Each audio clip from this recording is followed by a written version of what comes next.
naye Mukama Katonda yalyoka n'atwekweka kuba singa yali awangaalira ku nsi kuno waliwo ebibuuzo ebyandimulemye okuddamu. Tunuulira abafuga amawanga gano. Oba ofundako Salva Kiir yakkiriza n'agamba nti obukulembeze bukyukemu, amaanyi gamuwedde. Ne kati laba ono talina na ssuubi ligamba nti ligenda tuvaako. Anyway, omukulembeze Robert Mitembo Kyagulanyi Ssentamu Bobi Wine akomyewo mu ggwanga. Era okukomawo alina baataddeko Smile. Nganda mukadde gw'olaba ebigambo byebbyo. Mukadde oba mukadde mu buvubuka bwe yali atya alifana ebitagambika.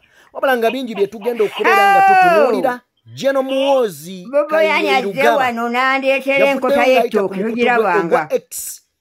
ng'asinziira ku bigambo Bobi Wine byayogedde mu ggwanga ebya Bungereza mu miitingi ey'olwatu n'ezo ez'ekyama ezaalabibwako n'ezitaalabibwako. Jeno Muhoozi ebyenda byamutokose era ayise ku kibanja kye kya n'agamba eno Uganda yange tewali muntu yenna agenda gintwalako. Munakola mutya Uganda yange eno Uganda yange. Bino byonna bijjidde mu kiseera ng'omukulembeze yakamala okubeera nga abaako ensonga zannyonnyola mu paalamenti ya Bungereza ne miitingi ezategeerekeseeko ezibadde ez'ekyama ddala nnyo ne bali baakagujje abasala okubigenda mu maaso mu nsi ye Bobi Wine. Ne bwe tugenda beera nga tubitunuulira katusooke tulabe mu kadde ono akatono nnyo then ate nzije.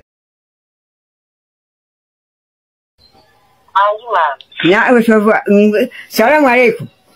Wa alaikum salaam wa rahmatullah. Kya essanyu libula kunzita temuŋŋamba nti oba essanyu libula kunzita temuŋŋamba nti oba mbuguutanye.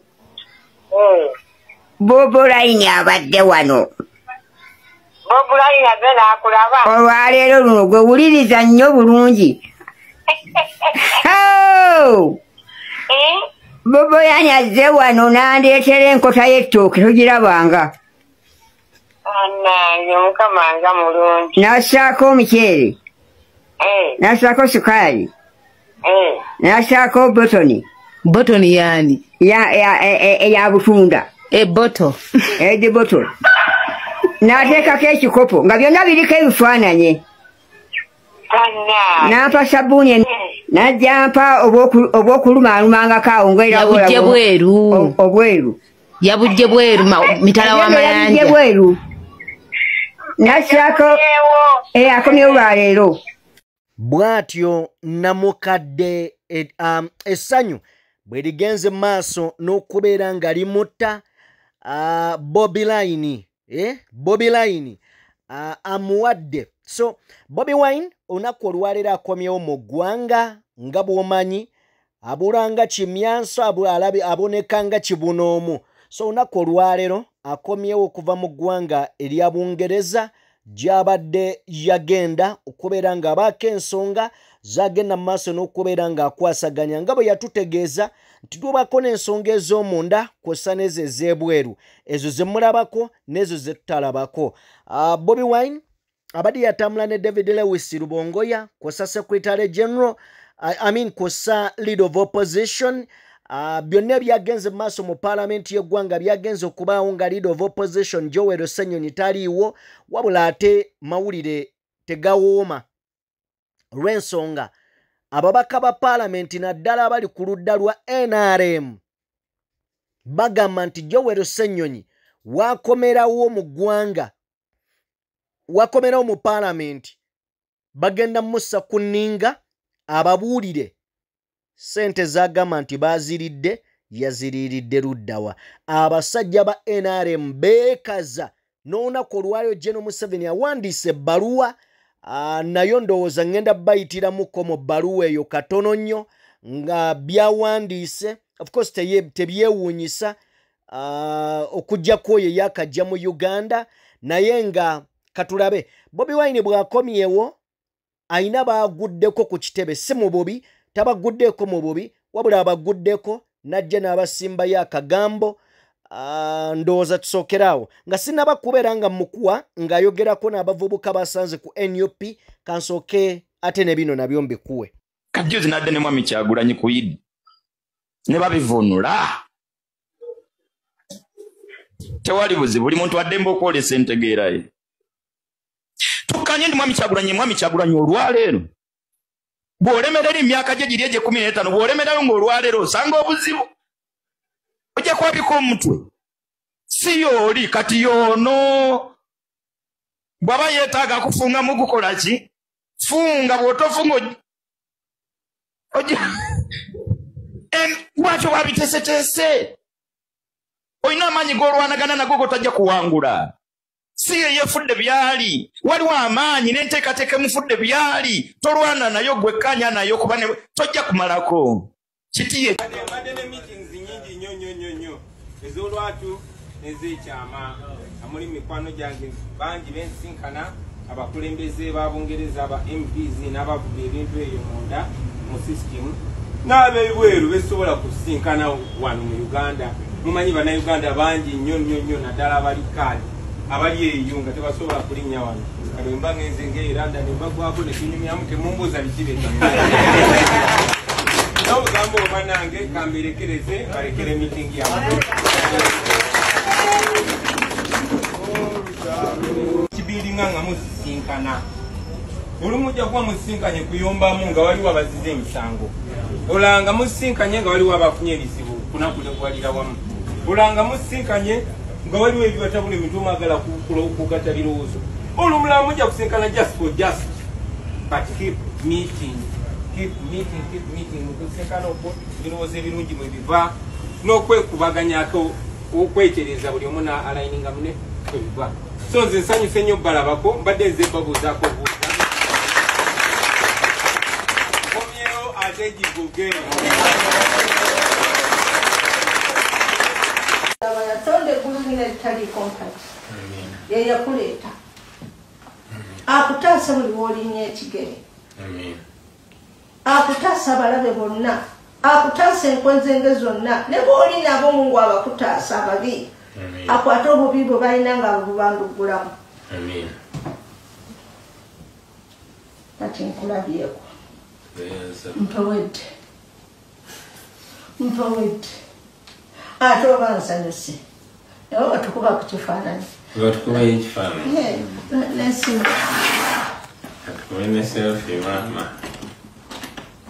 munange no maama mwebale kutusabira bwe mumala okuva mu ssaala ng'eyo kye muddamu kwe kugamba nti amiina kati ani atagenda typinga amiina mpozi ng'oli kuno ng'oli mulogo awo oyinza obutagamba amiina obanga kale gwe Kyagulanyi yakyasinza okunyiiza mu Uganda gwe gaana okugamba amiina okay bwe tuba nga tuvuddeko awo okitegedde omukulembeze akomyewo agambye akomyewo kuddamu kulaba nga ate bitabuka buto so bwe tuba nga tuvuddeyo bana retired Colonel Kizza Besigye olunaku olwaleero ammiddwa bail omulundi omulala era nga okusinziira Besigye ono abantu bangi bazze nga bamanyi olwaleero agenda kufuluma ekkomera wabula kibabuuseeko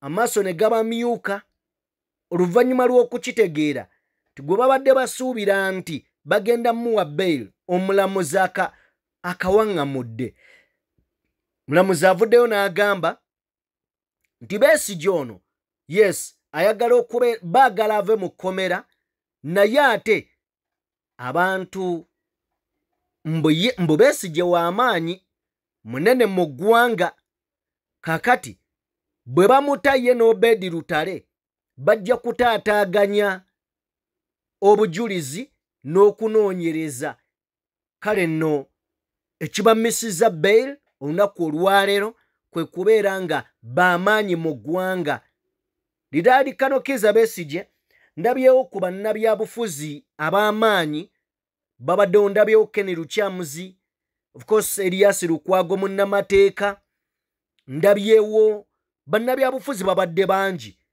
ne kooti omulamuzi agambye oyo bwe tugeza ne tumuwa beyiro bwe tuti ajja kubula oba ajja kutaataaganya obujulizi okusinziira ku bunene bwali. So bwe bityo ebya Besigye bikyali biwanvu, bikyali namulanda nga mabeere gambwa. Kale nno byebyo ebiriwo sofa olunaku olwaleero. Naawo bwe tuba nga tuvuddeko ewa Besigye, munzikirize tugendeko mu paalamenti ya Uganda. Ffenna tumanyi nti paalamenti bafunye ensimbi obukadde 100 ababaka ba paalamenti abamu. Ku ssente zino NRM oba ababaka bavudde ne bazeewakana bagamba ntayi ezo ensimbi tetuzimanyiiko. Naye ng'ate amazima gali nti zino ssente zibadde nga zigabwa buli kwegamba buli we tusemberera akaseera k'okulonda zino ensimbi zigabwa. Mbadde nina former MP oba yaliko MP ng'alina ebintu byatunyonyolamukko. Ndowooza conversation eno ngikuweekokko otegeere. Ekisookera ddala ng'okimanyi nti amazima gali nzisa. Era abantu ze nabagambanga nti ndabika siri munnabyabufuzi, ndi mukulembeze. Kuba bannabyabufuzi bo balimba n'alimba n'ataswala. Naye abakulembeze abaayagala abantu bamanye ate bagoberere ebyo ebituufu. Kati kenkubuulira mba nkimanyi bulungi.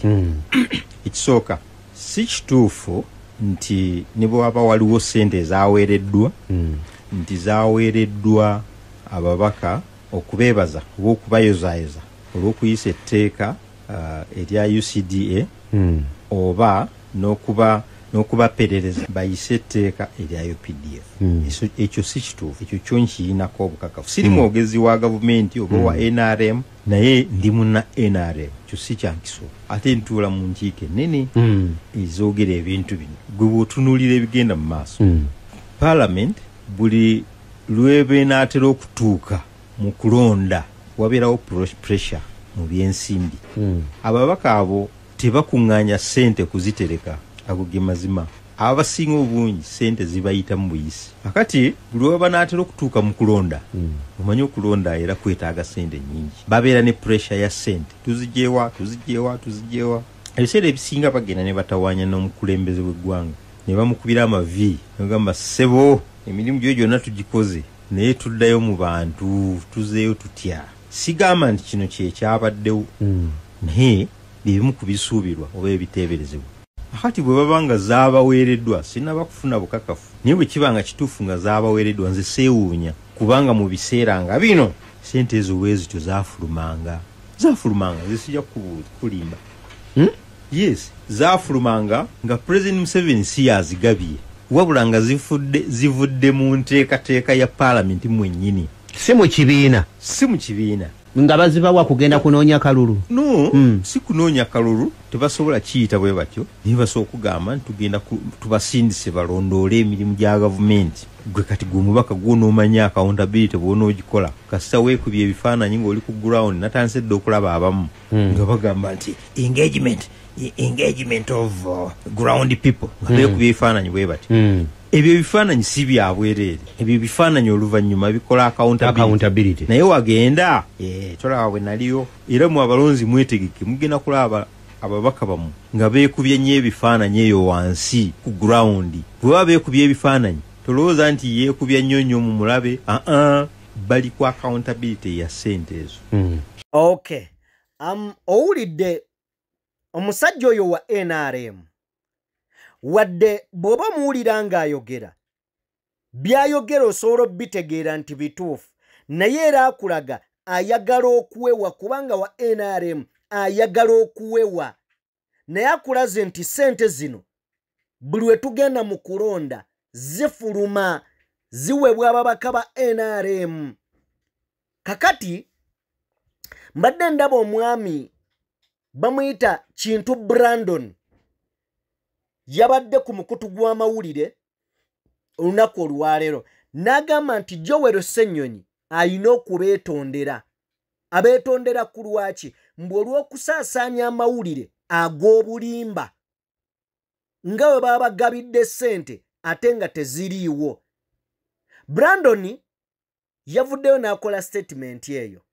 Naye oluvannyuma lwa statement eyo, omubaka Joel Ssennyonyi agenze ku kibanja kye n'ateekayo ebbaluwa eyo gy'olaba ku screen gye nkuteereddewo.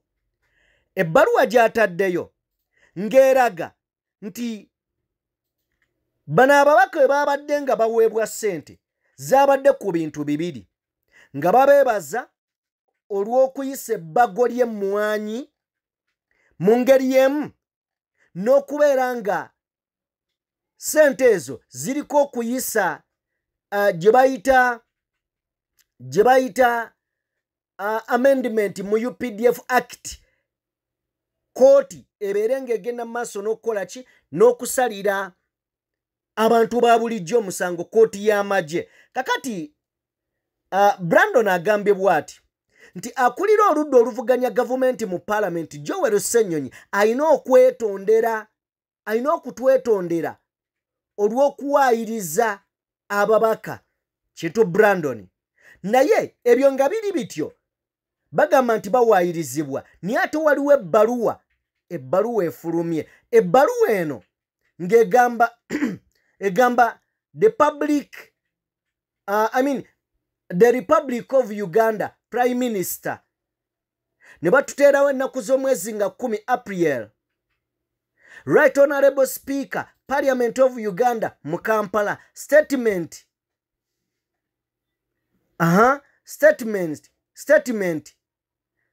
by the leader of government business. Statement of business by the leader of government business. Ne bagenda nsi ne bakuteerayo obuwaayiro nga kikulaga nti wiiki ejja etandika ne Mande oba Sande bayina okubeera ng'etteeka liri erya UPDF lijja.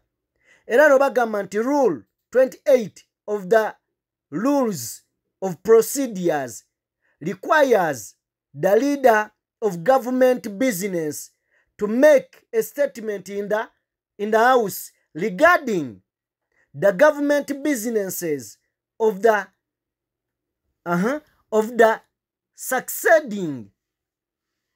succeeding week. I am therefore submitting the following government business for the succeeding week, 15th to 17th April 2025. The Uganda People Defence Force Amendment Bill 2025. Statement by the Minister of Gender, Labour and Social Development on the communication of the International Labour's Day. I beg to submit. Nasayeno wansi Robina Nabbanja, Prime Minister wa Uganda. Kati bwe kibanga muwakana nti zino ssente tezaabaweereddwa kuyisa kino, Muwanga Kivumbi we yagambidde nti katulabe omubaka yenna anaagaana okuteeka omukono ku kino ekiwandiiko nga tumanya gwe kennyini wafunye ssente, kuba bonna bazeegaanye nga bwe bazze bazeegaana ewalala. Muwanga Kivumbi we yabagambidde bino. Buli eyayisa etteeka ly'emmwanyi kitegeeza yazitutte. Buli anaagenda n'ayisa etteeka lya UPDF naye ajja kuba yazitwala. Ebi litmus test. Genda okebere buli eyali n'agamba yes ku mmwanyi bamwebazizza good behavior. Nga tuli mu tteeka ery'obwaki UPDF Amendment Act.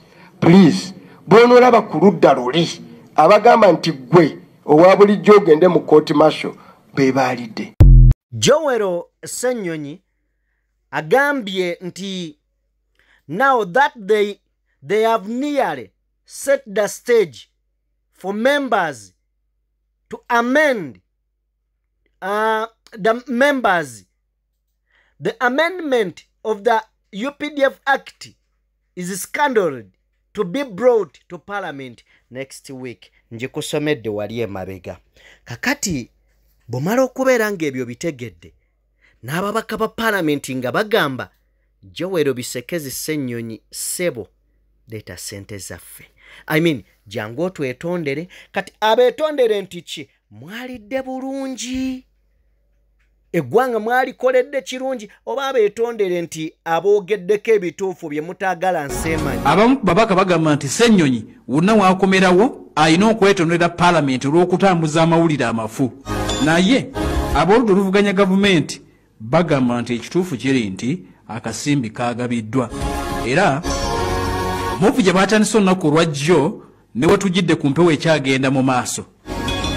Abooludde oluvuganya gavumenti kye baakoze batandisewo muvu ababaka ab'enjawulo okuva ku ludda oluvuganya gavumenti ne ba independent abamu n'okuva mu bibiina ebiwerako NUP, FDC, okuva mu DP n'abalala babagamba nti nga baffe bwe tutakkiriziganya na ssente zino buli omu ajja atuwa erinnya li wano, buli omu atuwa erinnya lye tukakase nti ensimbi ezo tagenda kuzikwatako oba tannazifuna.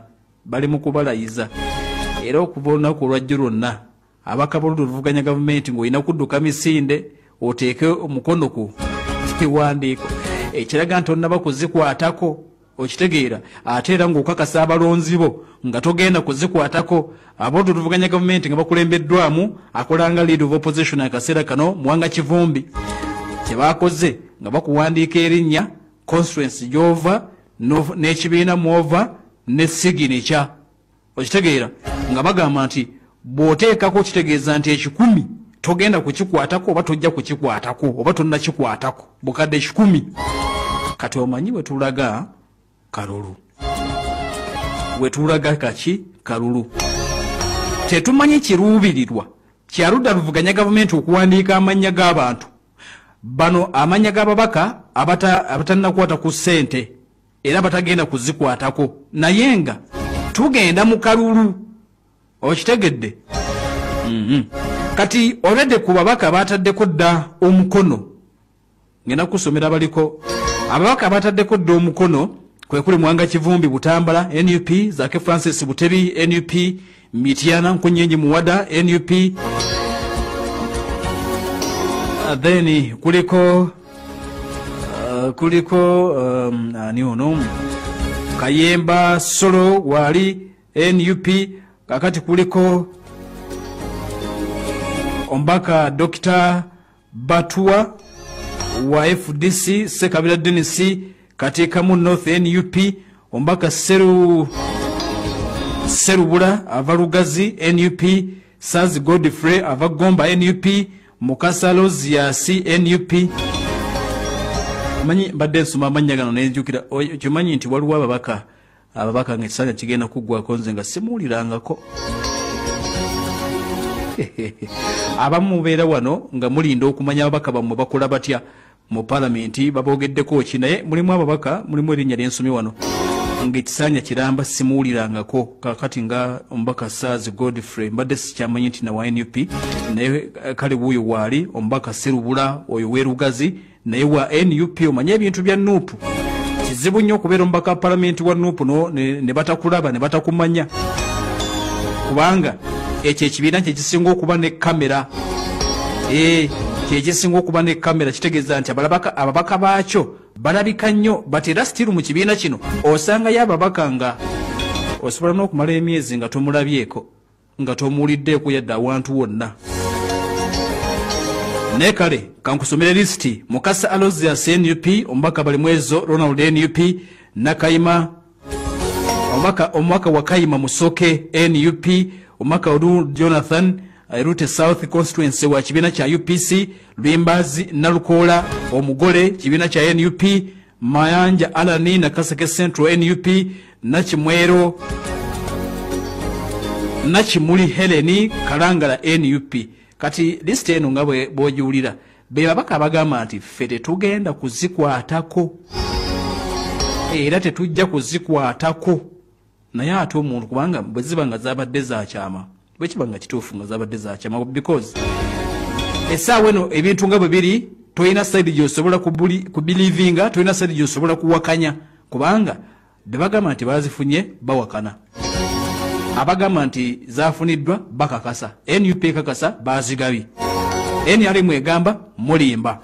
Kati kitegeeza nti mu buli ngeri yonna ne bwe ziba nga zabadde zakyama, tekisoboka mubaka kujja kusayininga wano n'agenda azifuna eri kubanga lisiti y'abazifunye etegenda kufuluma. Tebakulya kinusi bwebanga bituufu waliwo abazifunye, lisiti y'ababaka nga bazifunye yo tejja kufuluma. Ekyo bwe kiba kirina okuba bwe ziba nga zabadde zakyama nga zabaddewo ebyaddala kubanga magambe nti paraside zombi NUP egamba nti zafulumye, NRM egamba nti tezafulumye. Bwe kiba bwe kityo abazifunye tojja kubamanya. Kati mbaka Nalubwama, mbaka Nabukeera kwali Susan Mugabi ava eri Buvuma, mbaka Semujo Ibrahimu Nganda, Bet Ethel Narima, mbaka Siwanyana Alani ono Wamakinde West Constituency, then mbaka Kalimu Masaba Independent akiikirira ava eri mu bitundu ebye Mbale, mbaka Joyce niono baagala Joyce Mitiana NUP kwali ombaka gwe bayita Tebandeke okay. Kati byebyo ebiriyo bwe tuba nga tuvuddeyo katugendeko mu nsonga za General Muhoozi. Ffenna tumanyi nti omukulembeze Bobi Wine abadde Bungereza, era mu kubeera e Bungereza bingi ebyagenze mu maaso, naye obunkenke n'okutya bwazze eri General Muhoozi. Ffenna tumanyi nti General Muhoozi yeegwanyiza obuyinza oba entebe ennene ey'eggwanga. Mu kwegwanyiza obuyinza yagenze okulaba nga bammangere Abangereza babeereddemu nnyo Bobi Wine, bamututte ne mu kwegamba mu meeting ez'ekyama, n'agamba lindako katono, bano tebankola kye saagala, n'ateekawo embeera. Yarabudde wakati mu kutya Abangereza, n'agamba nti tewali muntu yenna agenda kunzijjako bwa president bwa Uganda. N'agamba eno Uganda yange. General Muhoozi yagamba Uganda yiye. Kati gwali eyo naawe ng'ogamba yiyo, yagamba yiye. Era tewali muntu yenna agenda mmuggyako Uganda ye. Byonna mubikole naye Uganda yiye. Agamba byonna mubikole naye Uganda yange. Uganda yange temugenda ginzijjako. Buno bubadde bubaka abataputa ebyobufuzi obwoleka okutya nga General Muhoozi awulikikanga ali wakati mu bunkenke nti Bobi Wine ono bw'aba atandise tugenda mu kalulu, atandise okwesoloza mu mawanga g'ebweru, yandibeera nga waliwo ensonga, era nga n'okutya okungi kwe balina kuli ku lwaki bye babadde boogera waliwo bye bataayogedde ne wabeerawo ebyawuliddwa mu paalamenti n'ebyo bye bamututte. Biki ebyabadde emabega w'enzigi, biki ebyabadde munda mu bisenge omwo mwe baateesereza bye bataalaza ensi. Jjukira General Muhoozi y'omu ku bavumirira mbu Bobi Wine mawanga g'abazungu ge gabateekamu, naye yasinga okwagala bafolena. Era omulaba ayina we yattiddemu ku bigere President wa America Trump, Trump we yayogeredde ku nsonga za Sudaani, n'agamba mutuwonye kubanga President Trump agambye. Kakati nno batugamba nti kasattiro obunkenke buli eyo bubatudde mu kifuba, ebintu byabakaayidde. Aga Bobi Wine ogenze kukolayo ki eyo? Buliwo ogenda oleeta bizibu ofaaki n'ensi. Muhoozi tojja kukosanga amadda. munzikirize nze mbalekere wano Katonda abankuumire mubeere bulungi ate mweraba.